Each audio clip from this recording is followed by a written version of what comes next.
Another 12-4 season, number 1 seed in the playoffs, made it to the Super Bowl, faced an NFC South team, fumbled after a big play, threw 4 interceptions. Are we sure we're not talking about season 1 again? Different season, same results, except the owner seems like a jerk this time. Wait, I am the owner. I haven't talked much about our yearly income in the previous seasons, mainly due to the fact that the funds mostly go to our coaching hires or stadium upgrades, relocations, and renovations. There was never a reason to talk about it since I never felt a need to upgrade until now. I remember a comment that was left in the Oakland Raiders rebuild about upgrading the medical facility as it helps with injuries, and as you saw last season, we had quite a few injuries, which is strange. I didn't show it, but I did upgrade the training staff last season to Weenie Hut General, but the team still managed to get covered with boo-boos. Hopefully this helps with injuries. Wait, we can have heated grass? Wouldn't that take away from the home field advantage in the playoffs? I kinda want it. This will be the final year that Cowher is under contract. I wouldn't imagine that if he doesn't win the Super Bowl this year that he won't return. The question is, would he want to return, and would it make sense for him to return? There have been 4 coaches who have been fired after winning seasons. Marty Schottenheimer after a 14-2 season in 2006. Lovie Smith after a 10-6 season in 2012. Mike Mularkey, yep, the same Mike Mularkey that's been the Pittsburgh Steelers offensive coordinator in the series. He was fired after a 9-7 season in 2017. Before that, there was only one coach who had ever been fired after a winning season, Tony Dungy, in 2001 after going 9-7 with the Buccaneers. The following year, they won the Super Bowl. Fun fact, Schottenheimer was also fired from Washington back in 2001 after an 8-8 season. That was his only season coaching for the team. What will happen to Cowher at the end of this year? Speaking of Mularkey, he's no longer under contract with the team with how the offense performed, which wasn't bad. They were in the top 10 in most categories. I felt with the regression of Tommy Maddox and the lack of red zone success, it might be time to move on from him anyways. He ended up getting an offer to be the head coach of, you guessed it, the Arizona Cardinals. It's always these 2 teams. I can't explain it other than it's destiny. Tim Lewis will be returning to the team for 1 more season. I don't see a reason not to let him play out his contract. The defense was a turnover machine last year with younger players like Polamalu, Bailey, Hope, and even Alonzo Jackson having improved drastically over the past 2 seasons. Kevin Spencer, on the other hand, is no longer under contract with how well Jeff Reed performed the past season. Along with the 3 touchdowns from Randall L. on punt returns, it felt like a no-brainer to bring him back to the team. Yeah, there are other coaches I could have signed who were just as good or better, but it just makes sense to keep what's working. That's not to say there wasn't an improvement to Spencer. He did get a 3-point increase to his kicker rating. I'm surprised nobody else gave him an offer. Lewis also had an increase to his defensive backs and safeties. I wouldn't be surprised if he gets offers from a desperate team next offseason. While Cowher also had an improvement, offensive line, quarterback, and running back all went up by 1. Punting went down by 2. Again, I have no idea how they decide what goes up and down. We still need to replace Mularkey. I wanted a quarterback guru. Someone who was available and was already given an offensive coordinator offer, Dick Vermeil. I know what you're thinking, he was a head coach, why would he take a lesser offer? I said the same thing, until I realized he went 5-11 and 6-10 the previous 2 seasons. He hasn't had a winning season with the Chiefs. In this scenario, I would say he got fired or not brought back, considering retirement, but the Rams want to revitalize the greatest show on turf. It piqued his interest in returning.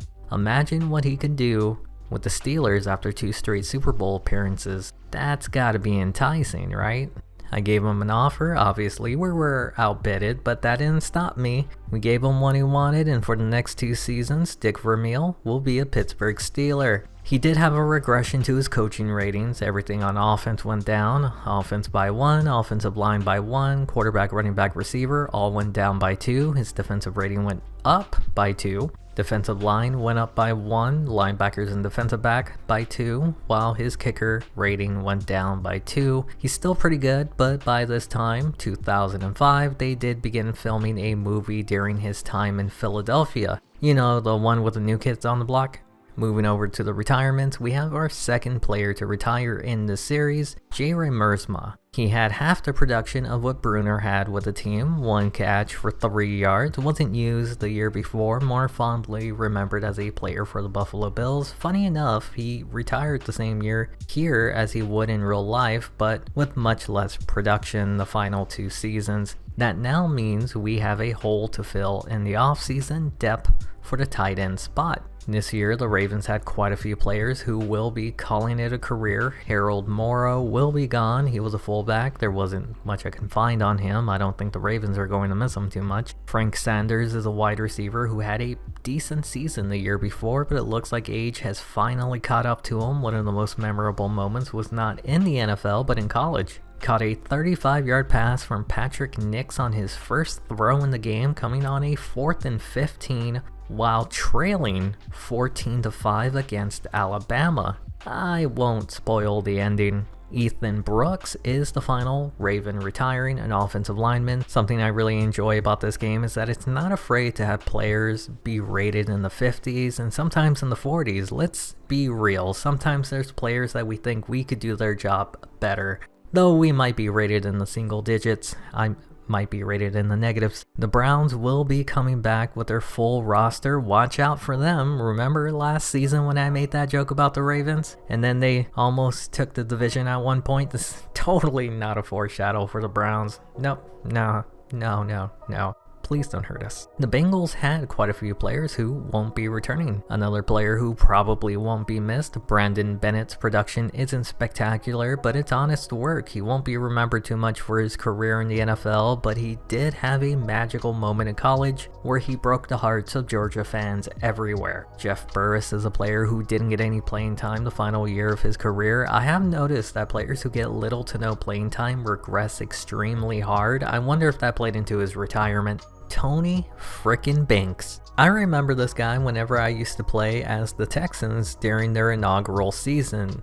I wonder if doing a 2K3 rebuild would be fun to do. Dwayne Clemens. Okay. I have to show this clip. That will be all the retirements, so let's move on to the resigning period. First up is Charlie Batch. We knew this day was coming ever since he threw that interception in the Super Bowl. Then he had that rough season last year when he was forced to play. I think it's better for both parties here to move on, especially considering his regression. Since we started the series, he's only gotten worse and worse. I'd rather take the chance on St. Pierre as the backup and a rookie in the draft.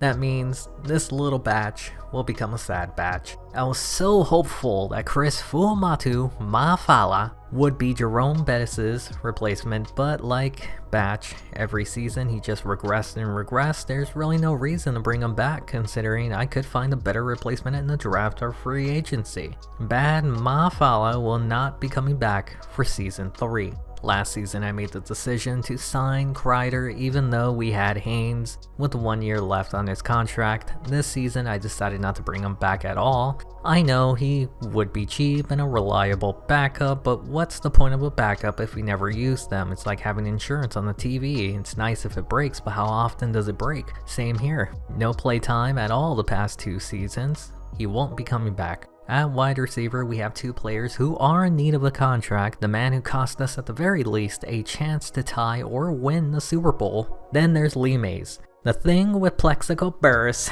is that even though he had a down season, he's still a 92 overall. Normally, I don't like to use ratings as a reason to keep a player, but to me, I like to see that as a potential rating. He has the chance to produce elite numbers, and he did it the year before. The question is, would I risk giving him a huge contract for the chance of elite production again? I think I'm going to wait. I'm going to sign the other players or whoever I can and see how much cap space I'll have left to bring them back. Next up is Lee Mays. He's been the 5th receiver on the team for the past 2 seasons. He's been able to produce for the team in the limited role, but it's not like we can't find a replacement in free agency or the draft. He's not coming back. I have mentioned this, but we do have a holdout, Todd Fordham. I said last season that he may have found a home in Pittsburgh, and truth is he's improved again with the team. There's really no reason not to pay him what he wants based on the performances the past 2 seasons. He's being paid like a 71 overall. He's a 79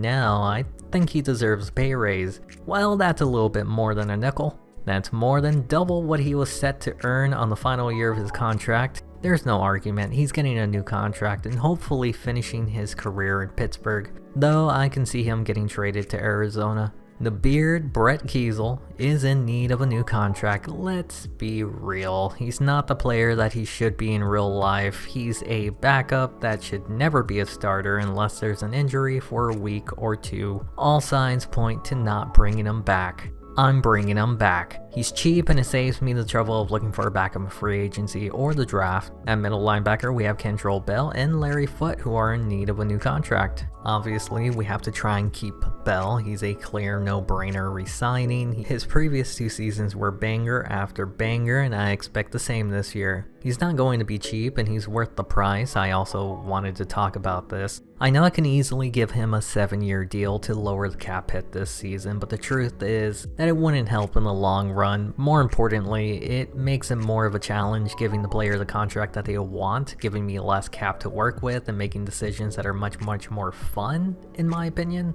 The game would be too easy if I took advantage of every little thing. Don't get me wrong, it's also fun when you do that, but I like to make my rebuilds a little bit realistic. Giving everyone 7-year deals doesn't really seem realistic to me. Larry Foote had some playing time in place of an injured James Ferrier. Truth is that Ferrier is getting up there in age. Foote has also improved quite a bit since the series began. It makes sense to move on from Ferrier. Did I mention that we had some holdouts? We had 2 more at the cornerback position. Dwayne Washington and Deshae Townsend are both looking for a new contract. Now, I can understand Washington wanting a new contract. He did come off of the best season of his career. I get that he's 33 going into this coming season, but he's one of the best ball hawks in the NFL. It makes sense that he'd want one last payday before he calls it a career. Now, I can't quite understand why Townsend wants a new contract.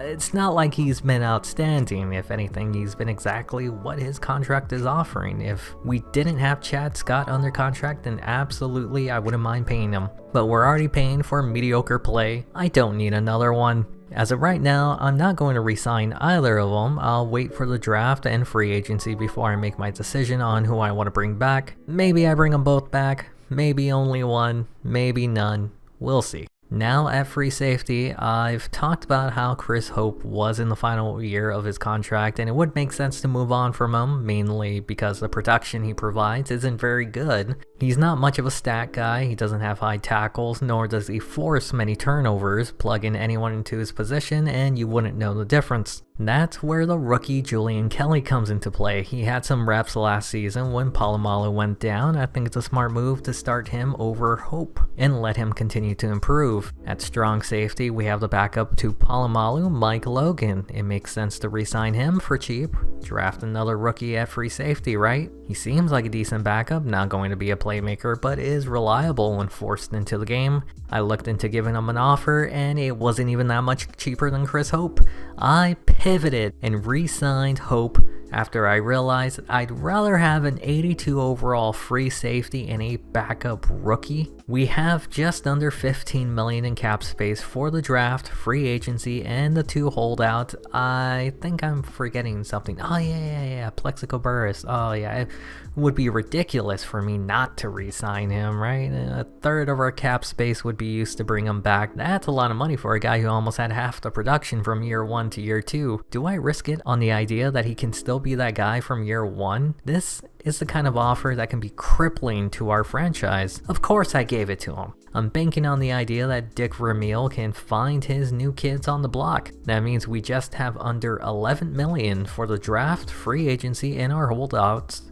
I'm really curious to see how this works out. Now, it's no secret at this point, we have to move on from Tommy Maddox. He's getting up there in age. At most, we could have 3 more seasons with him, but with how poorly he performed in the Super Bowl the past 2 seasons, it might be better to prepare to move on from him sooner rather than later, which is why I ended up scouting some first and second round quarterbacks. I even went as far to search one going into the 3rd to 4th round. Our first round pick should be getting someone for the future at this position, especially now that Charlie Batch is gone. We need to have a backup and eventually take over the position. We also need to look into a running back, and I scouted some second round running backs. They were the only ones that I liked that were that high. The hopes is that one of them lasts all the way into the second round. We got lucky last year with a tight end falling late in the first. Maybe it happens again this year at the running back position in the second. Obviously, other positions that we need to look into is the cornerback spot with 2 of our 3 starters holding out. If those running backs aren't there, maybe there's a high chance a high-rated corner drops to us. There seems to be a lot of them. Why not? Here's the breakdown of all the positions that we need to fill before the season. The Pittsburgh Steelers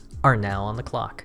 And none of the quarterbacks that I scouted are there. The best player available based on our scouting is a right tackle, and we don't desperately need one right now with Todd Fordham sticking around. Neither were the cornerbacks that I wanted in the first, which means running back became the next position we had to prioritize. AC Sykes had amazing run power, which is why I like him as a prospect. Can be the bust 2.0. He does have some fumbling problems, but I don't see how that'll be too much of a problem as he'll be sharing carries. That should limit the fumbles. It does say he has a history of off-the-field problems. That could be the reason he wasn't the first running back selected in the draft. The other running back I looked into was Ben Terrell. He has good run power, but his report didn't say too much that I had liked. He had good hands, which is nice, but he lacked creativity. Taking what the line gives him, not a complete deal breaker, except that he'll be more injured than I would like. One of the best abilities is availability. Makes this decision easy. In the first round of the 2005 NFL Draft, the Pittsburgh Steelers select AC Sykes.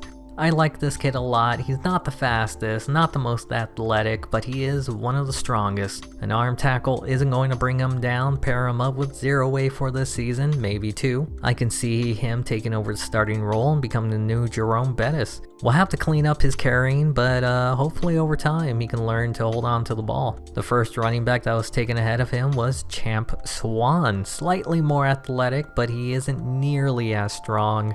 I think we absolutely came away with a better selection here thanks to his off-the-field problems. The other running back that I was curious in was Ben Terrell. Turns out, it was a good idea not to draft him. He's basically the opposite of Sykes. I think he's a safe pick, but not one who can turn into a stud in 2 to 3 years like Sykes. The one quarterback that I really wanted was Elijah Lewis because of his speed. The dude is Michael Vick light. Unfortunately, there was 0 chance he was going to fall to the 31st pick in the draft. He was selected 2nd overall by the Raiders. He's mediocre all across the board, but I'm sure he would have no problem developing into a terrifying quarterback. The next best quarterback that was taken was with the 23rd pick. Bobby Jones has a strong arm, but isn't very accurate. Selected by the San Francisco 49ers, he didn't fall as far as I'd hope he would. The 3rd best quarterback in the draft was taken with the 21st pick by Buffalo. Irv Black has an arm similar to Jones. It seems like none of these rookies are very good with accuracy. The final quarterback selected in the first was taken with the 24th pick. It's clear that we can't go deep into the playoffs or else we'll miss out on a quarterback. Truth is, do we even want to reach for a quarterback that will most likely never see the field? I did scout some receivers who were projected to go within the first 3 rounds. They were all gone by our 2nd round pick, which made me go to an offensive lineman. Tim Spielman was still available. He was there when we had our first chance to take him. He's an amazing pass blocker. That's what I prefer out of my tackles. There was someone in OJ Mills who was available in the 2nd round. He has amazing run blocking, but pass blocking was suspect. He did have a knee problem, which made me wonder if that was something that would drop his stock, making me think he was a 1st round talent with a 2nd round label. In the 2nd round, the Pittsburgh Steelers selected OJ Mills. I know what you're thinking. That was a stupid selection. And you're right, I have no idea what compelled me to draft him over the pass blocker. I don't know if I thought he would develop better than Spielman at the position, since either player would have been sitting behind Fordham until his contract expired. I don't know if I thought I'd be more run heavy in the future. Doesn't matter what I think anymore. He's on the team, we'll figure it out, we'll make it work. We're now in the third round, and at this point there weren't many highly graded players I had besides Willie Brown scouted at tight end. We do need one to fill out the depth. He's a good run blocker, would be a great second tight end in run formations. In the third round, the Pittsburgh Steelers selected Willie Brown. He's not a spectacular player, but still would be better than any of the other tight ends that's not named Randall Wynn on the depth chart. It's a depth position, nothing more. Getting to the second half of the draft, there really weren't many players that were splashy names. Jeff Feeney was available at center, great at pass and run blocking. Bad interviewer though. The note said he wasn't very quick or fast. I don't expect my centers to be F1 race cars. In the fourth round, the Pittsburgh Steelers select Jeff Feeney. I don't expect him to be a starter right away. I think he has the skills to be a good player at the position eventually. I just don't think it's at the very moment. A few years behind Hardings might be a good play. Let him get smarter at the game and hopefully take over. In the fifth round, there were two players that I considered getting. Daniel Bender was one of them. An amazing tackler, good interviewer. Everything in his notes says he's really good, punishes the quarterback, can beat his one-on-ones, has tremendous speed, and can read blocking schemes. His only problem is he struggles to actually get to the quarterback. He's the defensive tackle. I don't expect him to get there much. It's not a problem for me. The other person I was interested in was Joel Bennett. I was late on scouting him, so there isn't really much I can see on him, but he's a good tackler, pretty good speed, great interviewer. Both of these players are people that I want, but I can only pick one because I doubt the other one will be there in the sixth. In the fifth round, the Pittsburgh Steelers select Daniel Bender. He's not as strong as I thought he would be, and his acceleration is also much slower. I would think acceleration times strength means a lot of mass coming at you hard. He is fast, just takes him a while, which is bad. There's not much of a distance he has to travel after the snap. At least if he does get his hands on you, he's probably bringing you down. Looks like the only player we have left on our scouting list is Joel Bennett. We might have lucked out with this player. In the sixth round, we selected Joel Bennett. I think this is a really good pick for a late round selection, only 6 points off of Mike Logan. He's also going to be much cheaper than him at the position. He has decent speed. I was hoping his tackling would be a little bit better and his acceleration. In the end, he's a backup who's probably never going to be a starter with Palomalu in town. The final selection was a defensive end in the seventh. I took a flyer on who had the best scouting card. Said he had good tackling and a great interview. His tackling, well, it wasn't that good, but his awareness was really high, which means there isn't much to grow besides his skill ratings, which could use a boost overall. I'm happy with the draft so far. We didn't draft a corner, which means that we'll have to resign our players, right? Well, not so fast, my friend. I noticed a big name in free agency, Sean Springs. Even after the draft, we had over $8 million to spend on players. Sean Springs was a player that popped into my mind. I gave him an offer, the thought process being that we can pair him up with DYN-CHISE and we can have two ball hawks on the team. Passing would be impossible against us, and I can move on from Deshae Townsend. Sean Springs rejected our offer. I noticed that Jacksonville was doing the Washington approach of signing all the top defensive players. I figured we need more disparity in this league. I gave him a second offer. Welcome to Pittsburgh, Sean Springs. The dude is elite, and I'm hoping he can continue with the Steelers. After that signing, there really wasn't anything else that I was interested in, and I moved on to training camp. I think it's obvious who I'm going to bring back. Washington will come back and lower the cap from $4.3 million to $4 million. Not as bad as I thought he'd cost. I also may or may not have forgotten that we can't trade players who are in holdouts. That means Deshae Townsend is going to ride the couch the final season in Pittsburgh. Now, before we start training camp, we need to fill the quarterback and wide receiver position, but we're currently capped on the roster, which means we need to release two players. Oliver Ross was the first player that came into my mind. He was the backup to Fordham, but we just spent a second round on a backup, and he's going to save us $1.5 million if we release him. It's kind of a no-brainer. He's gone. Interestingly, turns out you do get the entire contract salary. $165 was added to our 4.06 in our cap. The other person who is gone is Clint Crewalt. I bet you thought I was releasing James Ferrier. So did I. Then I remembered that this guy was still on the roster. so he's gone. Now, we need a third string quarterback, and obviously I have a bad habit on bringing back players who are familiar with the coaching staff. I should have brought back someone who was familiar with Vermeil, but to be fair, Levsick is one of the most accurate quarterbacks in free agency. It's not really saying much, but hopefully he never has to play. The fifth receiver is going to be Frisman Jackson. We have more experience with him than most since he did play with a division rival. Might as well make him the fifth receiver. He's a depth signing, nothing more. Let's begin camp. The first drill will be chase and tackle by Eric Holiday. He was a 7th round pick that we took a flyer on with the hopes that he can develop. This probably wasn't the best drill to use for him considering how slow he was and how often I struggled chasing down the running back. In between the tackles, I had little trouble tackling him. I mean, I still missed, but he's got 64 tackling, that's to be expected. That was the reason I wasn't able to secure a gold for him in the rookie difficulty. It wasn't the only reason, but it was one of them. He's a smart cookie, but I think until his other traits can catch up to his brain, he's a project player, high IQ but low skill set. It's a good thing he's 3rd on the depth chart. Next up is Joel Bennett in SWAT ball. I think he can be a dark horse selected in the 6th round and will immediately take over the backup position from Mike Logan. He has decent speed, but the one thing he struggled with in this drill wasn't his ability to jump, but his inability to catch the darn ball. He couldn't hold on to anything. I missed only one pass breakup and it still wasn't enough to get gold for him. Those 2 points I earned are going straight into catching. Acceleration might have been a better choice, but I was still salty. Had he held on to one of the balls, he could be earning more points.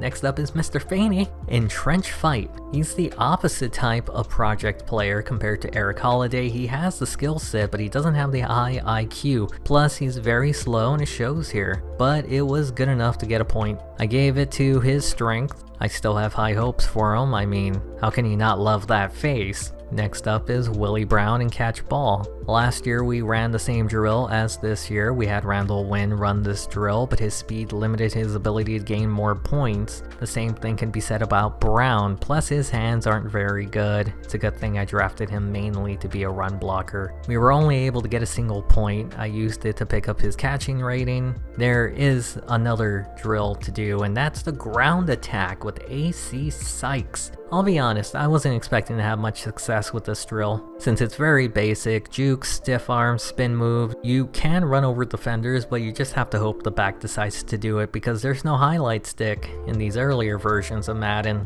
I was able to easily get past rookie. The stiff arm seems to be pretty useful in this game thanks to Sykes' 93 breaking tackle. It doesn't hurt that his agility is an 87 and his speed is an 88. He doesn't have breakaway speed as you can see, but he's fast enough to get out of bounds when I need him to, and I even made it as far as All-Pro with the 1st round pick. But when it came down to the final handoffs to get gold, he was very close to getting into the end zone, but he just wasn't able to break away from the last tackle. That'll give him 4 points to upgrade his attributes, and I was going to bump up his breaking tackle to a 97, but then I thought, what if he was as agile as a cheetah and as strong as an elephant? I decided to give those 4 points to agility to have a much more rounded out running back. Here's hoping he has a big season.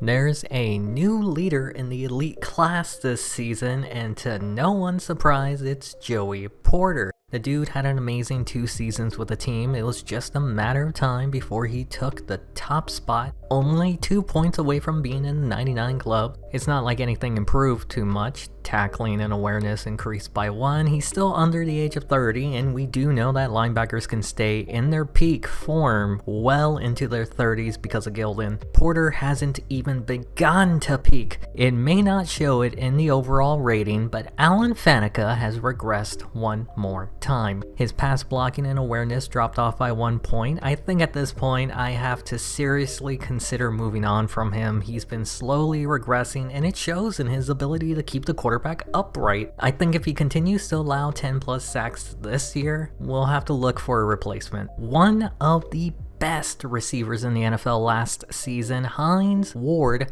didn't see too much of a progression. But when you're this good, how much can you improve? Well, his catching and awareness both went up by 1, but there's not a lot of meat left on that bone to improve. Considering that he had over 1,300 yards last season, I'm okay with that. I mentioned Gilden when I was talking about Porter staying in his peak, another year and another improvement to the old man in the linebackers group. Overall went up by 1, thanks to his tackling and awareness also going up by 1. At the age of 33, which makes him the oldest player at his position in the NFL, he continues to get better and better. How much longer will he play before he calls it a career? Hopefully after a ring or 3. The next player up is Kendrell Bell, who saw another sizable increase to his overall. He's been having a stellar career so far and is the final linebacker in the elite class. Tackling, awareness, and acceleration all went up by 1, pushing his overall to a 94. He's still one of the youngest players in the elite class.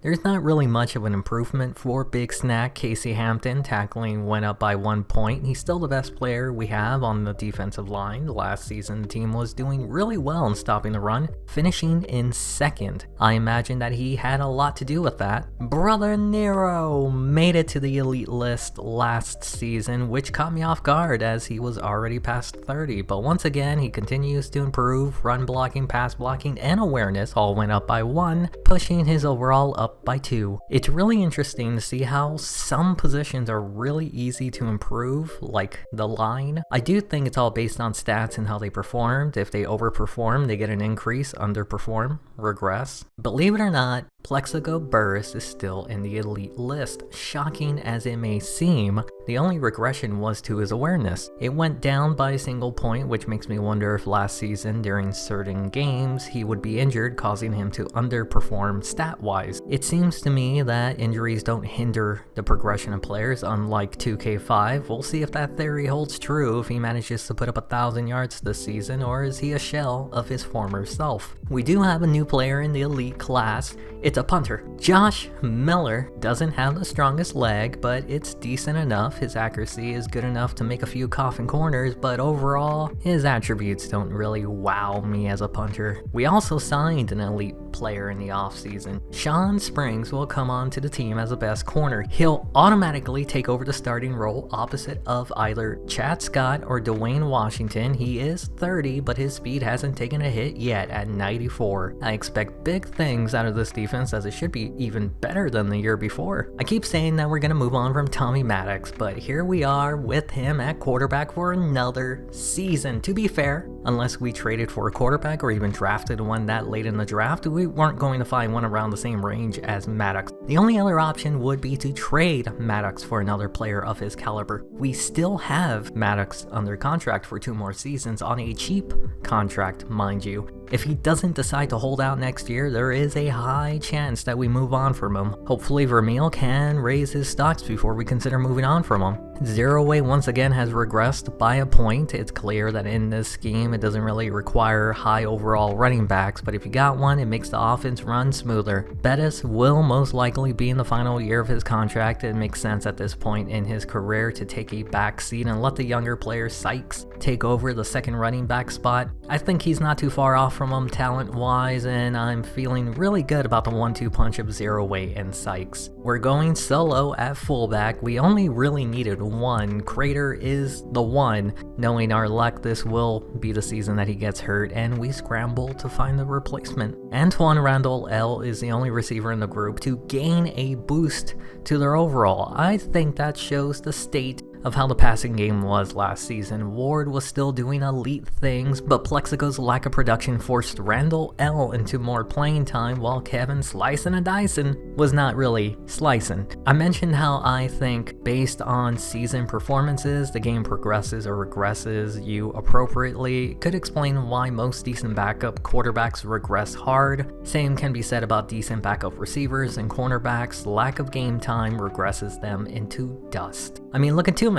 He's regressed every season he's been on the team. He's also been the 3rd tight end on the roster, never seen a snap. Randall Wynn, on the other hand, had an improvement, which is nice to see. Looks like even though slow and lumbering, tight ends can provide a usefulness to this offense. His backup being the rookie we drafted, who's somehow older than him. We need to remember to draft young players. It's just a matter of time until we have a full elite offensive line. Maybe the marvelous Mr. Smith will be the starting left tackle covering the blind side. He's been great in pass protection, but he's been struggling to rack up the pancakes. Alan Faneca is still the best offensive line despite his regression. The past 2 seasons hasn't been great for him stat-wise, but like I said, I think of the ratings as a potential rating. He has the ability to give us an elite performance. Maybe this is the year. On a negative note, Vincent had a regression behind him. He'll still be moving around the line if an injury occurs, but his time might be up on the team if he continues to regress. We already talked about brother Nero, but I really wanted to point out that his backup Akobe had a regression after we just re-signed him the year before. I was hoping he would be a reliable backup, but it looks like Mr. Feeney will be replacing him sooner rather than later. We're so close to having 4 out of 5 offensive linemen be elite. Kendall Simmons is another one that's also young.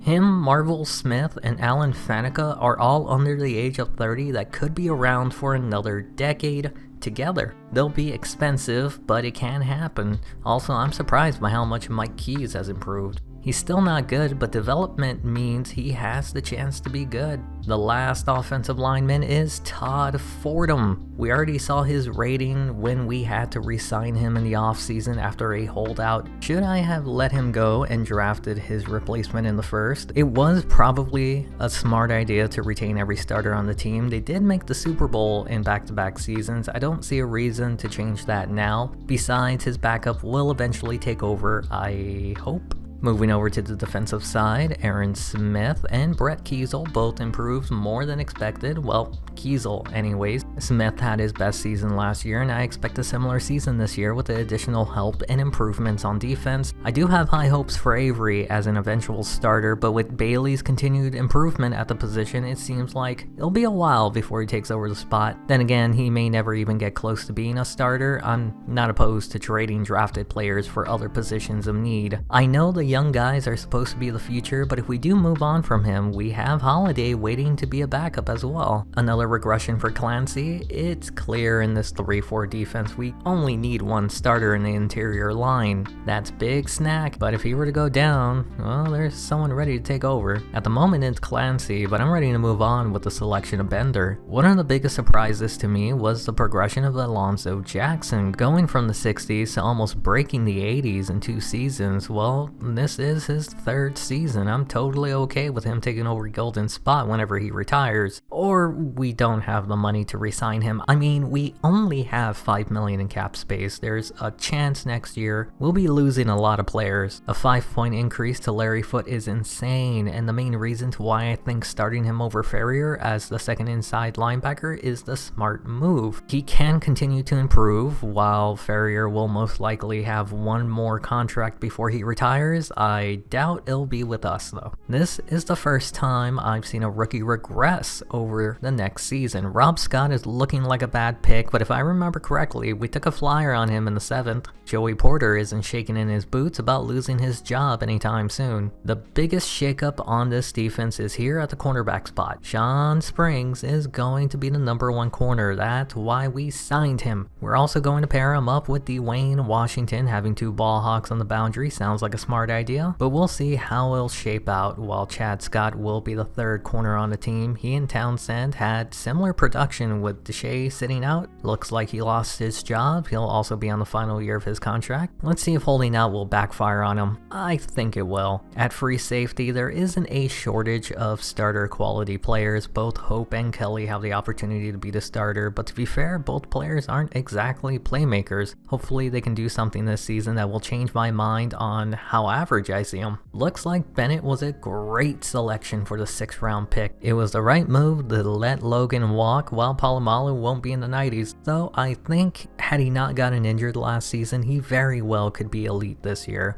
I think the secondary, well, the whole defense is the best it's ever been. At kicker, Jeff Reed isn't elite, not yet, but he's close. Give it another year, maybe two, before he creeps into that territory. He does need a new contract, and with how tight we are on cap space right now, he's not really a top priority. At punter, Josh Miller is elite. We already talked about him. There's really not much more to say other than he's 35. How much longer can he play for? As always, the scheme will continue to be the same as long as Cowher is the coach, and so far it hasn't bitten us in the butt yet. Even with the lack of a strong running game or Maddox's performances, this year during the preseason I ended up doing something different. I started all the backups or players who were under the age of 26 in order to try and avoid serious injuries or to help any younger players get improvements to their ratings. It worked out. There were quite a few players that had a small ratings boost. I won't go through them all, but some of the bigger names were Polamalu, Randall L., Jackson, Kelly, Sykes, Bennett, and a whole lot more, trust me. We did have someone over 25 improve. Frisman Jackson had a 1 point overall, and he's 26. Not a shocking discovery, but like it's interesting to see that it's not exactly capped at 25. Before we start the season, Julian Kelly is out for the season. I guess it's a good thing we didn't re-sign Mike Logan and start Kelly at free safety, and that TV insurance is really paying off. Let the season begin, and if it feels like I'm rushing through things a bit, that's because I am, but that doesn't mean I still won't go through the greatest hits, such as on paper, we should win this week 1 matchup. I'm really surprised that their quarterback rating is so high, but it's Joey Harrington before he was labeled a bust. Doesn't matter against us. We start the season off strong with a win over the Detroit Lions. Though, to be fair, Harrington was injured for the game, while Tommy Maddox had himself a performance. If you saw last season, this is either the peak of his ability or a bad game. Really depends on if he returns to his year 1 form of the series. AC Sykes also took the bulk of the carries this week. It's clear he's not ready to handle that much of a workload. While Zeraway was much better as a ball carrier, main reason for his lack of carries, he ended up getting injured, will be out for 3 weeks. Looks like the third running back on the roster gets completely neglected. Bettis in this case will be moving the depth chart up until Zeraway returns. Last season, Burris had a hard time creating big plays. Here's another week where it just looks like he doesn't have it in him anymore. Maybe I made the mistake of re-signing him. While Randall L. and Hines Ward had a comparable game, something I didn't have on my bingo card, Kevin Dyson with a season opener score. While on defense, not a lot of tackles. Jason Gilden led with 6 of them. Kendrell Bell had a sack and a forced fumble. Larry Foote showing he was the right choice at inside linebacker with the sack. Sean Springs also looks to be a great signing, getting an interception the first week of the year. Casey Hampton with a sack. Finally, Rodney Bailey had a forced fumble. Will the aspirations of going 16-0 end against the Tennessee Titans, or will I somehow manage to get a second undefeated team in these rebuilds? Am I hyping it up too much just for us to lose? Maybe we don't lose. Or am I becoming too predictable? Well, we won. We won mostly because for the second straight week, the starting quarterback, Aaron McNair, this week ended up getting injured. Also, I told you about Maddox. Last year, almost every game we played, he had a game where he performed like this. It's looking like we're getting a 30 for 30 Maddox edition. AC Sykes had a much better performance this week as the lead man, Jerome Bettis sitting behind him, earning some reps. What I also didn't have on my bingo card this season, I expected both my running backs to be healthy. I'm just happy Sykes isn't looking like a bust. You know, if you're going to feed the beast, you better have a monster, and Hines Ward is a frickin' monster. 5 receptions, 162 yards, and a touchdown. I'm disappointed in everyone else, but I can't blame too much on Burris. He did have a big play. This had more to do with Maddox not having confidence in his boys. We have a new name at the top of the tackle board, Chris Hope. Had 8 tackles and an interception. Is Chris giving me hope that he can be a playmaker? Kendrell Bell had a sack, Joey Porter with an interception, Aaron Smith with 2 sacks, and once again Rodney Baileyfield with a forced fumble. He's feeling the pressure to perform with 2 young players breathing on his back. Must be moist. We're now off to week 3, which will be against our division rivals, the Baltimore Ravens. Can we stay on course for Perfectville? The game game starts off with not one, but two Stover field goals, a 42 and a 48-yarder to give the Ravens a 6-0 lead. Later in the first, the Steelers would claim their first lead thanks to a 69-yard completion from Maddox to Ward to make it 6-7. Moving to the second half, after a scoreless second quarter, the Ravens would bring an interception back to make it 13-7. They would score another touchdown, this time on the ground. A 2-yard run by Lewis, but a failed 2-point conversion makes it 19-7. We're now in the fourth quarter. Things aren't completely out of control yet. The Steelers did manage to shorten the lead to 9 thanks to a 54-yard kick from Reed. Later in the quarter, they would find the end zone once again. This time, Maddox finds his other big threat receiver, Plaxico Burress, to make it 19-17. But with only 6 seconds left in the game, it was too little, too late. Would lose their first game of the year. Even worse, it was against a division opponent. For the third straight week, Tommy Maddox has proven that this is probably the best we'll get out of him. It's fascinating how inconsistent he's been recently. To put it in perspective, if he didn't throw that pick 6, this team wins on that final drive.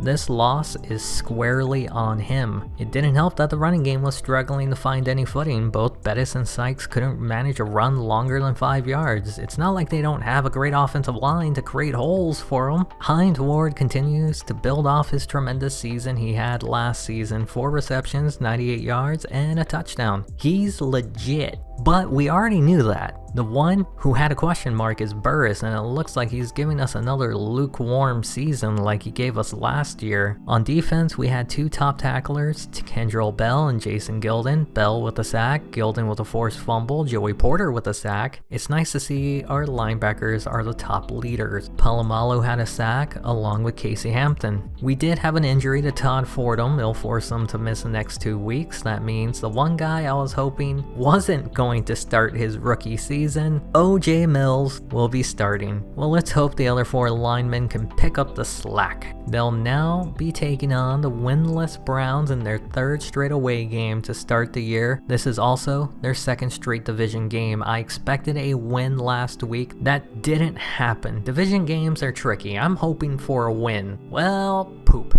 The Browns beat us. I think they're the only team with the most wins on us in this series. They've beaten us twice so far. I was afraid that with Mills in at right tackle, there was going to be an injury, and well, it looks like Maddox got injured. Not like he was doing much. He's been giving us his best Jameis Winston performance. So far, he hasn't let us down if that's what he was trying to accomplish. He will be available to start next week. This will be the final week without Zeroaway, and that's good news because without him, we seem to be terrible. Bettis and Sykes seem to be identical in performances, which is not a compliment to Sykes other than he's 5 overall points lower, but playing just as well as someone higher than him. That's the only thing that gives me hope about his future, is that he can develop. Well, will you look at that. Both Ward and Burress had a good performance, yet we still couldn't manage to win this game. Ward with a lone touchdown. Hopefully that means Burress is turning the corner as well on the season. We're at 500 for the first time in this series after week 3. We need the offense to step up. On defense, Joey Porter led the team in tackles with 8, also had a sack. Dwayne Washington, the ball hawk, had 2 interceptions himself. He's been quiet recently, but the entire defense has been quiet lately on forcing turnovers. We've lost back-to-back games. We take on the Texans in our first home game since week 1. Look at those stars. I mean, we shouldn't lose. I swear, if we lose, I swear, I'm burning everything down. That's more like it. I want to see this team dominate because I know this team has the players to do it. It looks like Maddox finally woke up. 3 touchdowns, 1 interception. It wasn't a perfect day for him, but it was a darn good one compared to the past couple of weeks. I said we needed Zeroaway back on the team. This is why. This could be the best performance he gives all year, but his highs are just so much better than the highs of Sykes and Bettis at the moment. It could be that we faced a very bad Houston team, but momentum is momentum, and we really needed this kind of performance from him and Maddox. Hopefully it continues to carry over. Randall Wynn with possibly one of the best performances since he joined the team last year. Tight ends aren't prominently used in this offense, so it's nice to see games like this. Ward continues his great season while Burris is looking like he's found his footing. Again, this was a bad team. We'll have to wait and see if this carries over through the rest of the year. On defense, Jason Gilden led the team with 9 tackles, had 2 sacks. Joey Porter also had 2 sacks along with Aaron Smith. Casey Hampton had a sack and a forced fumble. Larry Foote had a sack. Lastly, Sean Springs had 2 interceptions. Busy day for the defense. Again, it was a bad team, but we got blown out by the Browns, so we got a lot of soul searching to do. We don't get to stay home to do that soul searching as there's another away game 4 in 6 weeks. They be doing us dirty. I want to stay home, but the NFL is out to get us. They'll be taking on the Cincinnati Bengals this week, our 3rd division game in 4 weeks. Well, another thing to put on the bingo card. Back-to-back blowouts, this time against the Bengals. I was expecting a loss since the last 2 division games, which were also away, were losses, but at least the next time we meet those teams, they'll be in our house. This might be the greatest performance that Tommy Maddox has ever had in this series. Has the man finally figured it out at the ripe age of 33? Is he the future of this franchise? Did Dick Vermeil find the first new kid on the block? Well, probably not. We'll see how next week goes, but this week was pretty darn good. 5 touchdowns, no interceptions, put him in the Hall of Fame. Once again, the running game has performed much better than when it was just Sykes and Bettis tag teaming it. Zero Way averaging 5 yards a carry, but the lack of carries is surprising, though to be fair, I'd much rather have Sykes get the bulk of the carries for the game experience. He did get a touchdown. Well, it looks like Plaxico Burress has unlocked his full potential once again. I think he's got his mojo back, baby. 9 receptions for over 200 yards and 2 touchdowns. Hines Ward with 11 for 96 and 2 touchdowns. I think Dick Vermeil did indeed find the new kids on the block. Surprisingly, the defense didn't do much. Palomalu led with 5 tackles and an interception. Dwayne Washington with a forced fumble and an interception. Sean Springs with an interception. And Brett Kiesel with a sack. One name that's absent, Joey Porter. You know, it's really fun having your best player get injured. Lost Palomalu last year, lost Gilden the year before, now we lost Porter for this season. It can never just go smoothly, can it? We're going to miss him as we take on the high-powered Indianapolis Colts offense. May I take a moment here to say we're going into our 7th game of the season, and this will be our 5th away game. Are we getting screwed here or what?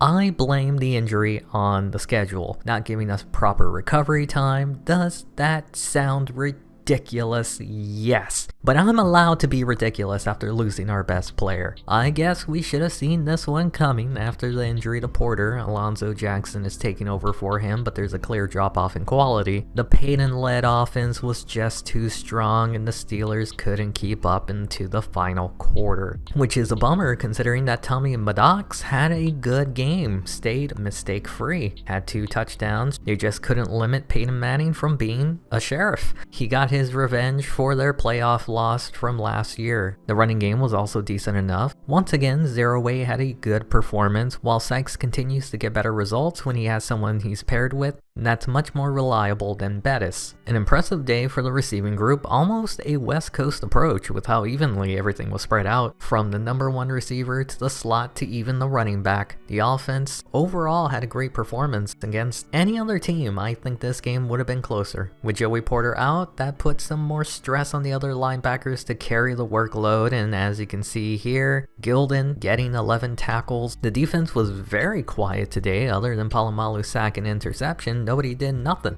well, besides give out hugs. We're now hitting the midway point of the season with this rematch against the Ravens in whose house? They snuck on by with a win last time, thanks to a pick 6. With how Maddox been performing, I don't expect that to happen this time around. Wasn't even close. How did they beat us the first time? Alright, Maddox. This time he was much safer with the ball, and I said that I don't mind game managers. We have a good defense, even with Porter out. We don't need a gunslinger, we need someone who can manage the lead. That's it. Mistake-free football is winning football to me. This might be the weakest performance from Zero Way since his return. 20 carries for 67 yards and 2 touchdowns. It was still a good day compared to the previous weeks he was out, but the lack of an explosive running game can really limit this offense. It'll force Maddox to throw more, and that's not what I want. For a minute, I thought maybe Burris is back to being Burris. Then we got this game, and it's making me regret giving him that large contract. What makes things worse is we have to pay Hines Ward next offseason, so that's going to be great. On defense, Kendrell Bell led the team in tackles with 6, Polamalu had a sack, Aaron Smith with a forced fumble, Joel Bennett with a sack. Another week where the defense didn't do too much, but they only allowed 1 touchdown, and it was good enough. If it wasn't bad enough, with Porter being out, we technically lost another starter. He was splitting carries at running back, but A.C. Sykes will be out for the rest of the season. He might make the playoffs if we make it there.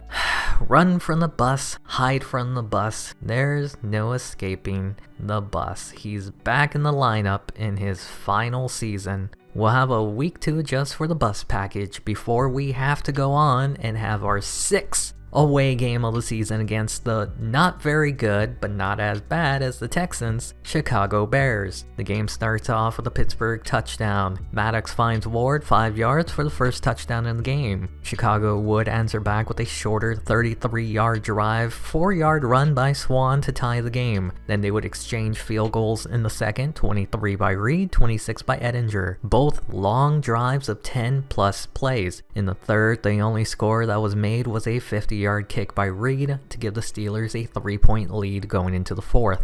Now we get into the witching hour. Chicago had an 8-play drive that ends with another Swan touchdown run, this one shorter than the last. 2 yards to gain the lead, 17-13. The Pittsburgh Steelers marched down 13 plays, ending with a 6-yard pass to Plaxico Burress to reclaim the lead, 17-20 with 6 minutes left. Yup, it ain't over yet. In the final 2 minutes, they marched down 80 yards, but still somehow managed a 39-yard kick. I don't think that math works out unless there's a flag. Either way, it is tied. With 2 minutes left, can the Steelers win it in regulation? No, it's going to overtime. 1 play, 2 yards, 0 seconds wasted. Chicago kicks a field goal to win the game. My only explanation for that is a turnover or a big special teams return. Once again, home field advantage is a real thing. That's their 3rd loss on the road, another good outing from Maddox. Finally, we have some consistently good quarterback play, and the rest of the team decides to disappear.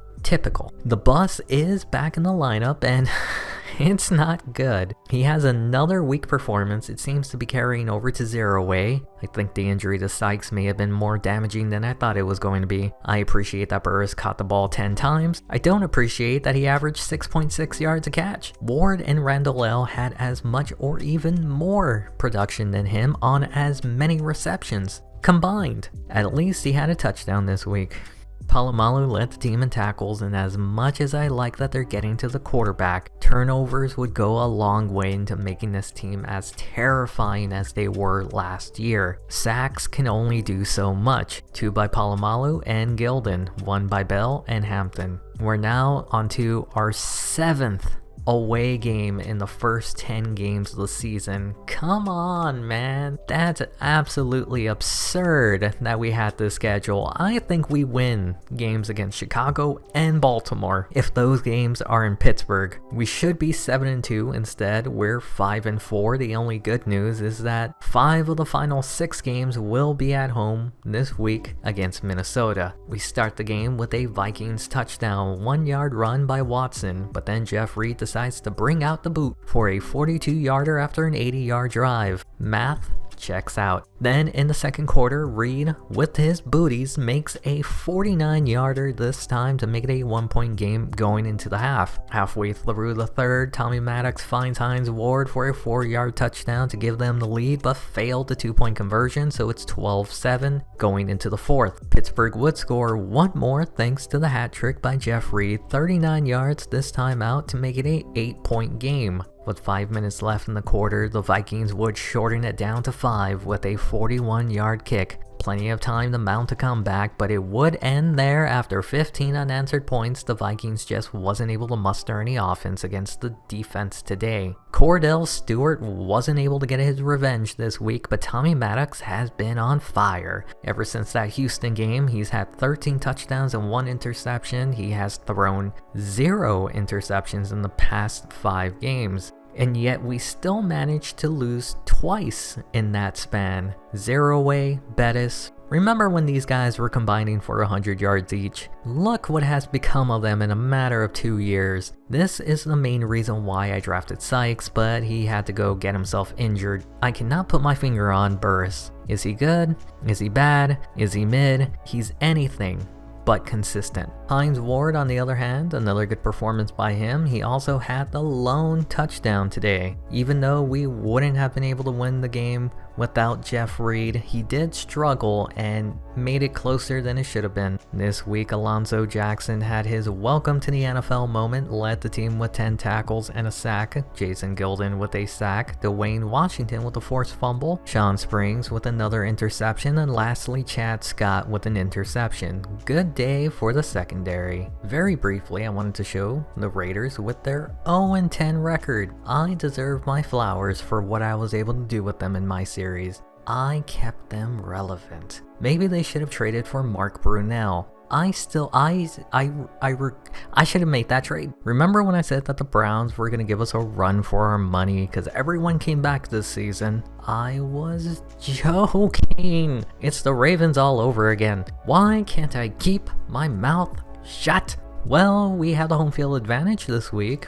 Will it even make a difference? The Browns will start this game off with the first points thanks to Oh My Dawson's 24-yard kick. It'd be the only points in the first quarter. In the second, Dawson once again would make another field goal, this time 49 yards to give them a 6-0 lead. It wouldn't last too long as the Steelers would score a touchdown thanks to the ball hawk, DYN Washington, taking an interception to the house. 57 yards to give them a 1-point lead. But the Browns have come to play today. In the final 2 minutes of the half, Couch finds Morgan for a 51-yard touchdown pass and the 2-point conversion to make it a touchdown lead. The Wheels still have some tread left as the Bus makes his way to tie the game at 14 with his 6-yard run in the third, giving us a tied game going into the fourth. That would be broken when Jeff Reed made a 53-yard kick to make it 14-17 Steelers. The Browns have already made 2 kicks today. Dawson lands a third one to tie the game back up at 17, 34-yard kick with 4 minutes left in the game.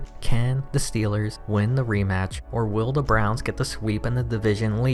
With just over 1 minute left in the game, Plexico Burris catches an 11-yard pass from St. Pierre. Well, this is reminding me of that Jets game. Anyways, they won the game thanks to the last-minute heroics by St. Pierre and the man who's been the biggest question mark, Plexico. After having the best stretch of games in his career, Tommy Maddox fell down hard. 3 interceptions on the day, the 1 touchdown coming from St. Pierre on his only throw. On the bright side, the defense stepped up big, 5 interceptions on Couch. This feels very much like the Jets game from year 1. The ground game is not nearly as good as it once was from year 1. Zeroaway has another season or 2 before he drops into the 70s, and Bettis is running on fumes. Sykes being out really hurt his development chances. Would you look at that? Plexico is showing that when he wants to play, he can play. This has been the story for him this entire season. He gives us a game that gives us hope that he can be the future, then he just completely disappears. Ward continues his very consistent season. On defense, Jason Gilden led with 10 tackles, had a forced fumble and an interception. Kendrell Bell with a forced fumble. Troy Polamalu with a sack. Chad Scotto had a 2-interception day. Dwayne Washington and Sean Springs with an interception. Rodney Bailey with a sack, but no tackle. tackle. With 4 weeks to go, the win gives them a 2-game lead on the Browns, a 1-game lead on the Bengals, and the Ravens somehow have a win over us. Division games, I tell ya. The conference is getting tricky. There are 6 teams that are all within a game or less from one another. We'll probably have to wait till after this week to see how the playoff seeding will play out. The Steelers will take on one of those 6 teams, the New England Patriots. Last year they beat them in order to get the first round bye. This week they need to beat them to stay in contention for that bye. This game wasn't as close as it looked. And even then, it wasn't that close. The Steelers will now hold a tiebreaker over them. Tommy Maddox returned to his previous form. That's good to see. Remember, he had 4 interceptions in each Super Bowl loss? We need him to play strong, or else we're going to see history repeat itself for a 3rd time. I'm not exactly sure why the plan was to feed Jerome Bettis the ball, but I'm not sure that's the best plan of approach with a guy who's on the verge of retirement. Zereoué seems to be the better option, but I'm assuming he's getting injured for portions of the game because he hasn't landed on the injury list yet. Burris did have 2 touchdown catches, not a lot of yards, but he's finding ways to contribute, while Hines Ward went off with 7 receptions, 127 yards, and a touchdown. I will say we haven't heard much from Randall L, and I hope he doesn't regress going into the next season. On defense, Kendrell Bell led the team in tackles with 7. Dwayne Washington had 3 interceptions, the ball hawk in full force, and other than Alonzo Jackson getting a sack and forced fumble, defense didn't really do that much. Surprisingly, we're the only team that won that week who had 8 wins, which means we're 1 game away from a bye week.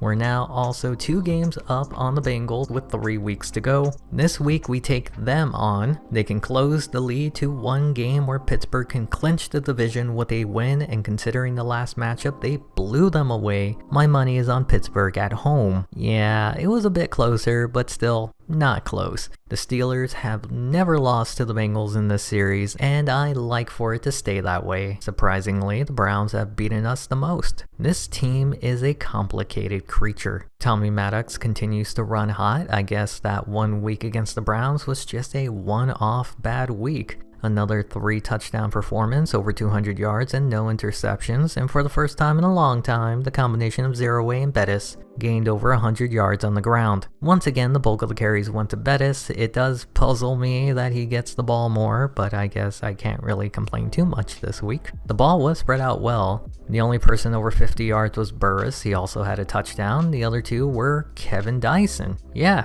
he's still somehow getting the ball. And the other was Randall Wynn on a big play. On defense, both Joel Bennett and Kendrell Bell led the team with 6 tackles. Larry Foote with a sack. We haven't heard too much from him this season. Jason Gilden with 2 sacks and an interception. That was it. Relatively quiet day for them. That win will give them the division. Also, remember when the Browns were tied for us for first? Really giving those Baltimore Ravens vibes. After all, the Ravens are the original Browns. It makes sense. We remain in 3rd place, right under the Bills and the Chargers. Insane to think that the Dolphins won their division, then the Patriots, and it looks like the Bills will win it, pending on these final 2 weeks. We get to determine our outcome with our matchup against the Chargers. Remember, I said we were only going to have 1 away game, and it's against the number 2 seed Chargers. The schedule's really boning us hard this year. Out of all the teams, the Chargers were the one I was hoping I would have played in Pittsburgh. Let's see how it ended. The game will start off with a Pittsburgh score, Zereoué with a 5-yard touchdown run. Then, like the Ravens, Maddox throws a pick to number 46, who I'm assuming is Terrence Keel, but it's been a few seasons, could be someone completely different. The game is now tied at 7 at the end of the first. To start the second quarter, 58 yards from Maddox to Burris to reclaim the lead, 14-7, but the Chargers won up the Steelers, 66 yards from Breeze to David, please come to Boston, to tie the game up at 14. Before heading into the half, both Pittsburgh and San Diego would exchange field goals, still going to be tied 17 all going into the half. It wouldn't be until the 4th quarter where the Chargers would have the first points in the second half. A field goal early on makes it 17-20. If it wasn't for that pick 6, Maddox wouldn't have to drive down the field to tie or win the game. He does neither. The Steelers would be shut out in the second half and would be eliminated from having a bye week, pending on if the Bills won as well. It would help if Maddox wasn't injured for a portion of the game. I'm assuming the second half, when they stopped scoring. I don't know if Charlie Batch would have done a better job, but if this game was at home, we probably win. Bettis and Zero Way have returned back to being washed. Under 100 yards combined, 1 touchdown for Zero Way. The lack of carries when your quarterback goes down is suspicious. They threw this game away. Once again, Burris had a game that makes you think he's back to being elite, then he's probably going to disappear for the next few weeks. Other than him, the ball was spread out pretty well with everyone. On defense, Jason Gilden and Kendrell Bell led with 9 tackles each. Gilden with 2 sacks, Aaron Smith with a sack, Sean Springs with a forced fumble. This season, the defense was less impactful. They either have games where they're wrecking havoc or a little bit more quiet like this one. With that loss, we are officially out of the running for a bye week in the playoffs, which means win or lose next week, we're still going to have to play in the wild card. The schedule really screwed us, didn't it? 7 away games in the first 10 games and that 1 away game in the end against the Chargers. We were sabotaged by the NFL.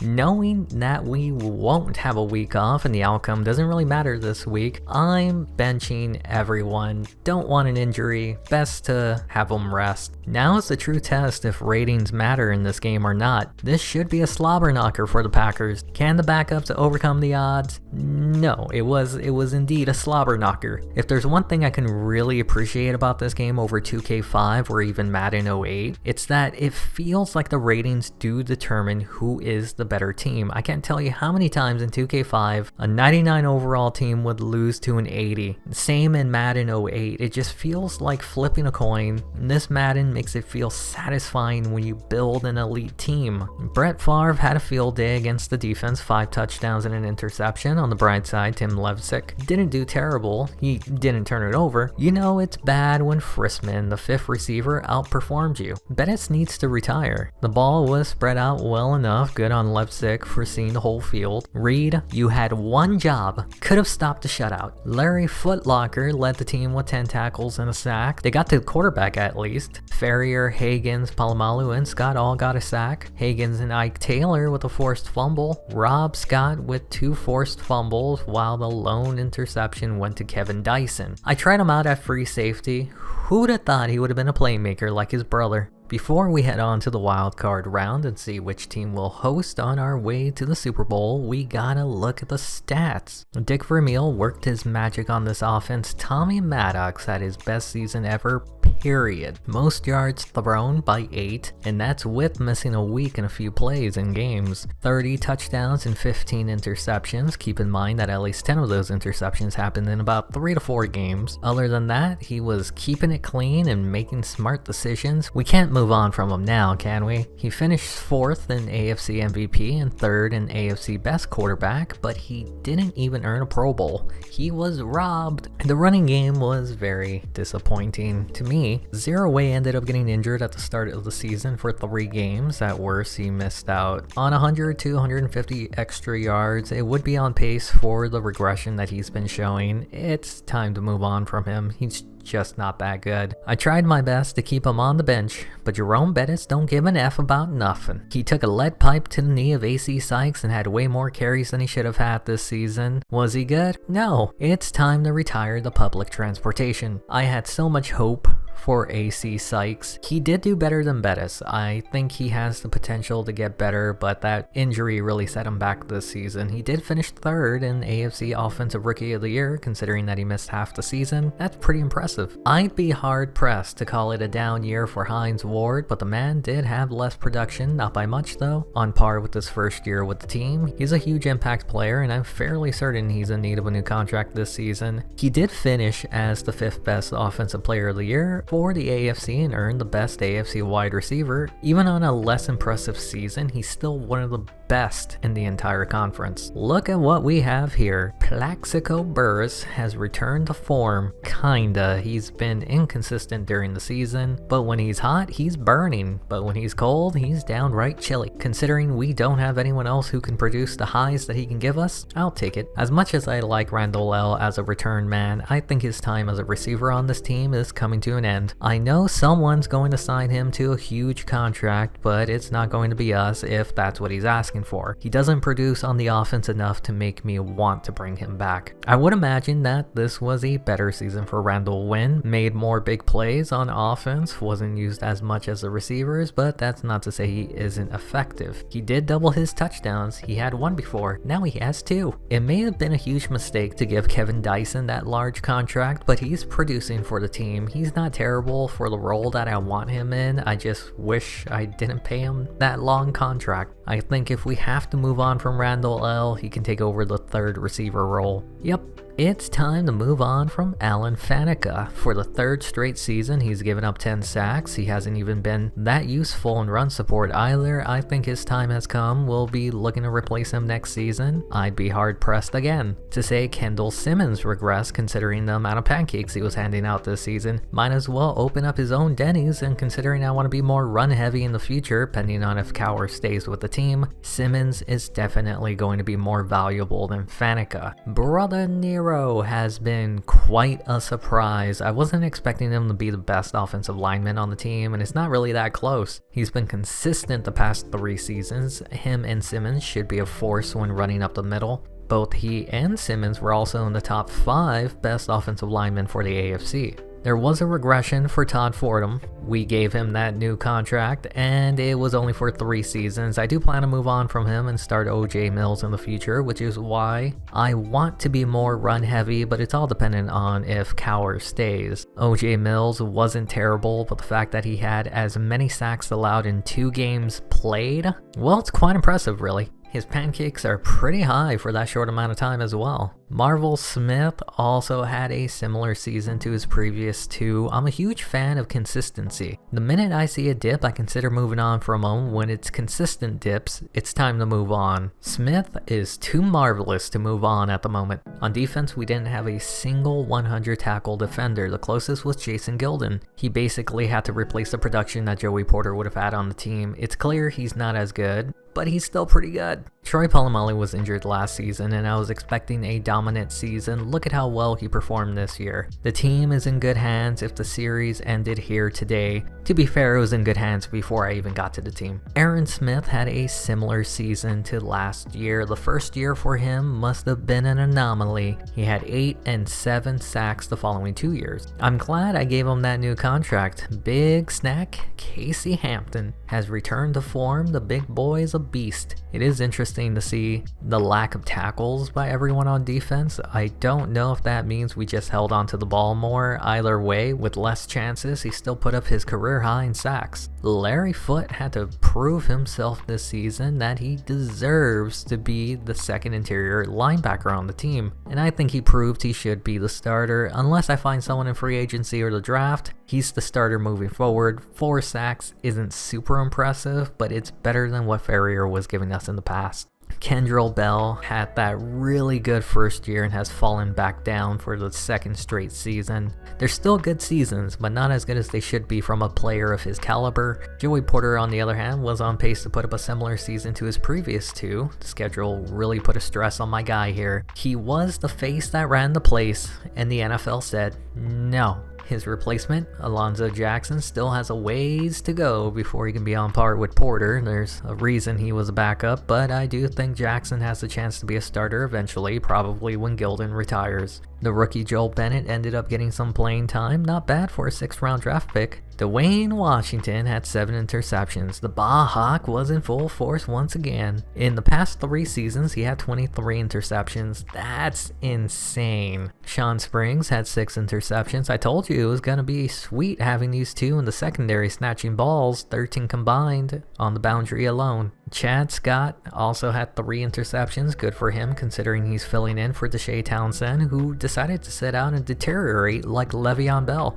James Ferrier didn't have too much playing time. I just wanted to show that Foote had a better season than any of the previous 2 years that he was a starter. Jeff Reed had that one really good season, then he went back to being Jeff Reed. I can tell you right now, he's not coming back. I will be looking to move on from him. He's not going to be worth his contract. The same can be said about Miller. He's only regressed each season as a punter. Surprisingly, we even punted it more during a year where our offense has been rolling. We had the #1 offense in points. 7th in total yards, 9 in passing yards, 11th in rushing yards. How on earth did we finish near the top 10 in rushing is beyond me. It seems the offensive line is beginning to crack. 12th in sacks allowed. On defense, we were 11th in total yards allowed, 29th in passing yards allowed. That number shocked me. There were a few games where we did give up a bunch of yards that might have skewed it a bit. 1st in rushing yards allowed. We're the best in run defense, baby! 12th in points allowed. We were 10th in interceptions with 23. 13 of that alone was Washington and Springs. 14th in sacks. The defense was good, but I was just expecting much more with the addition of Springs. I guess Porter getting injured really messed us up more than I really thought it should have.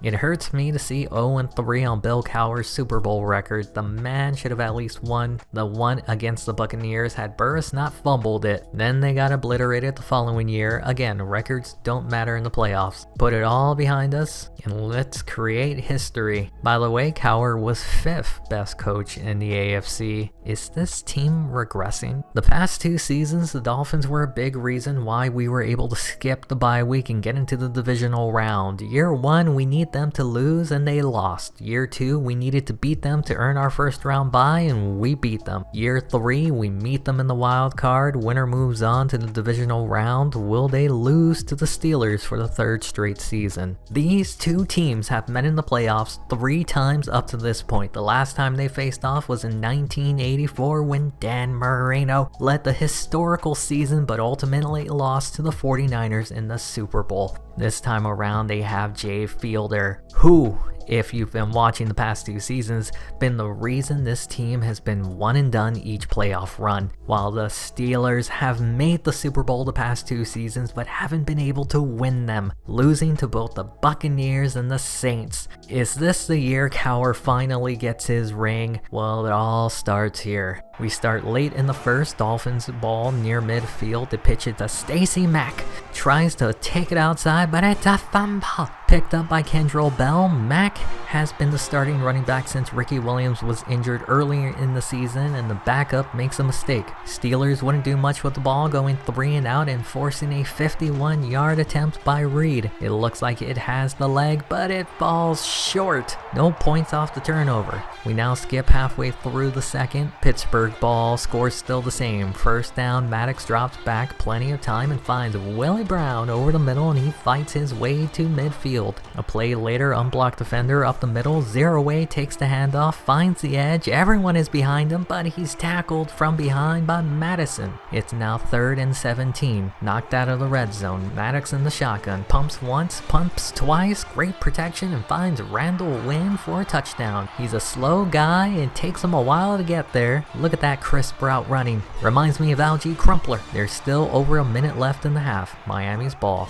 3rd down. Fielder throws to his left and hits Simmons for the first. They rush back to the line. Fielder drops back over the middle, has Chambers, gets near the 1st down. Back to the line, inches to go. Fielder, quick pressure, throws to the flat. Mack gets the first and gets across midfield. A play later, less than a minute, Miami is gaining momentum. The snap, free rusher. It's picked off by Dwayne the Ball Hawk Washington. Nobody is going to catch him. He can go. Oh, he did. He went all the way. Touchdown, Pittsburgh, and they're now up 14-0 before the half. There's now 29 seconds in the half. Do you try to cut the lead or risk a turnover? Looks like they're being aggressive, and it's picked off by Washington again. He can go almost all the way. Tackled inside the 10. The very first play after the turnover, play action to the end zone. Ward holds on to it near the sideline, and that will give Pittsburgh a 21-0 lead going into the half now. We're now halfway through the 3rd. Steelers still up. Their ball, 3rd down. Maddox in the pocket. Taylor closing in, but he finds Burris, who makes a move, breaks a tackle, and gets the first. Another 3rd down on the same drive. Maddox drops back, throws, hits Ward in stride. Look at him go!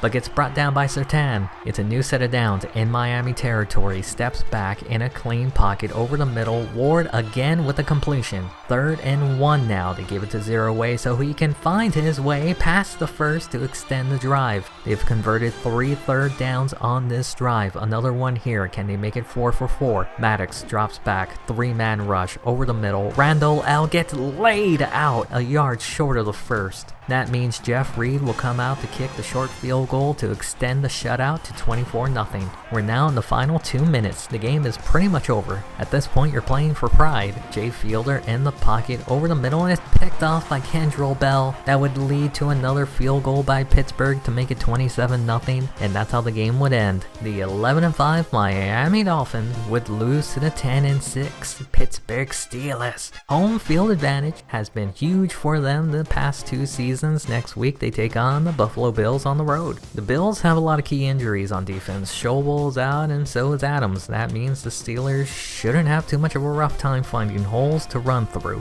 or have time to throw. But we'll see, because they haven't been good on the road this season. These two teams are pretty evenly matched. The Pittsburgh Steelers and the Buffalo Bills have faced off against each other 3 times up to this point in history. Every time they faced off, the winner goes on to the Super Bowl. Will the trend continue today in Buffalo as the Bills will host the Steelers, who will have their first away game in the playoffs in this series? This entire season has been about scheduling for Pittsburgh, starting 7 of their first 10 games away and finishing their final away game against one of the best teams in the conference, the San Diego Chargers. Struggling to win half of the away games this year, that puts this week as a coin toss if they come out victorious. Let's see which way the coin flips. We start this one off with a punt return. You know that means it's either a return for a touchdown or a fumble. In this case, it's neither, but it sets the Steelers up in really good field position. The very next play after the punt, Maddox stands tall in the pocket, going deep right side. Hines Ward makes the amazing catch. Defender didn't have his head turned around to make the play. It's now 3rd and goal. They pitch it to the right side. Zero way plows his way in for a touchdown. The Steelers score first. We skip to the start of the second quarter. Pittsburgh still up by a touchdown. Bills play action, sacked by Rodney Baileyfield. Ball is loose, picked up by Aaron Smith. Big man looking to have a big man celebration, but the party is going to come up short. They're inside the 5. They hand it off to Zero Way, who finds his way down to the 1. One of my biggest complaints about CPU versus CPU is the use of pitches. They do it more often than they should. Here's another one here. Loss of 1. They scored on a pitch last time. Why not try it again here? Left side, but the defense wasn't fooled. They gain 4 up the middle, then they completely abandon it, forcing 4th down in this kick to make it a 10-point lead. We're now inside the final minute of the half. Pittsburgh ball. Play it safe and go to the half? Never. Maddox throws quickly and it's picked off by Winfield. That's why you play it safe. Can the Bills score before the half ends? Bledsoe throws off balance, caught by Molds, and brought it inside the 5. There's less than 20 seconds left. Bledsoe somehow avoids the sack and finds Reed in the end zone to cut the lead down to 3. Moving over to the third quarter, score still the same, 10-7 Pittsburgh. It's a punt, and you know what that means. It's either a return or a fumble. Returned by Reed, and there he goes. It wasn't even close. Nobody was even near him on that short punt. They now have the lead, 10-14. Fast forward to the bottom of the third. Buffalo's ball, 3rd down. Bledsoe in the shotgun has Molds on the slant for the first. We're now on the 4th. Same drive, 2nd down, feeling pressure over the middle, and the receiver gets blasted but holds on. The following play, Bledsoe off his back foot finds Molds again, who fights his way down to the 1. After a loss on 1st down, 2nd down, the fullback makes the catch and gets the touchdown, putting the Bills up 10-21. How do the Steelers answer back? Maddox in the shotgun on 3rd down, going deep, and it's picked off by Clements. Brings it past midfield to 40 and brought down near the 30. 2 minutes left in the game, and all they need to do is get a first and it's over, but they fumble it. Recovered by Pittsburgh, so you're telling me there's a chance. First play after the turnover. Bills bring pressure, find Randall L underneath, talk to the hand, look at that speed. He can go. The suction tackle. It's now 4th down inside the 20 to keep the game alive, and the big boy makes a catch but tackles short of the touchdown, and they waste a timeout. A few plays later, 3rd down, Maddox to the flat burst, keeps his feet in bounds. Hold on now, it's a game again. They're going to go for 2, handoff up the middle, outside, inside, doesn't matter, Bills stop it. The game now comes down to this onside kick. Steelers can come back, but they need a good bounce. That was not a good bounce. Wasn't even close. Now remember when I said that they wasted a timeout. Well, they stopped them on first down. Then on second down, another run, this time to the fullback, and he almost gets the first, but he doesn't. They have no more timeouts now. Third down, they kneel it. It's not completely over, as the Bills will kick a field goal for some bizarre reason, 51 yards, and it's not even close. There's 1 second left. Stranger things have happened. The snap, the pressure, the panic, not even close. The game ends with the Steelers getting eliminated in the playoffs. I imagine had they scored that touchdown instead of settling for a field goal, they could be in the AFC Championship for the 3rd straight year. Instead, it's going to be Buffalo and San Diego, and I bet you didn't think I was going to show this, but back in the day, Madden allowed you to watch and play other games other than your own. Here we go to determine who goes to Super Bowl 40. We start at the beginning of the second. Bills ball, Bledsoe, play action down the middle for first. Later on the drive, third down, play action, Molds with the catch and flipped past the first down marker. Another third down, this time inches. Bledsoe drops back and hits Reed for first. The Bills continue to march, 3rd and 11 this time, 2 minutes left in the half. Bledsoe finds Mold, but not close enough for the first. They'll bring out Lindell for the opportunity to give the Bills the first points in the game. And it's good. Bills now lead 3-0.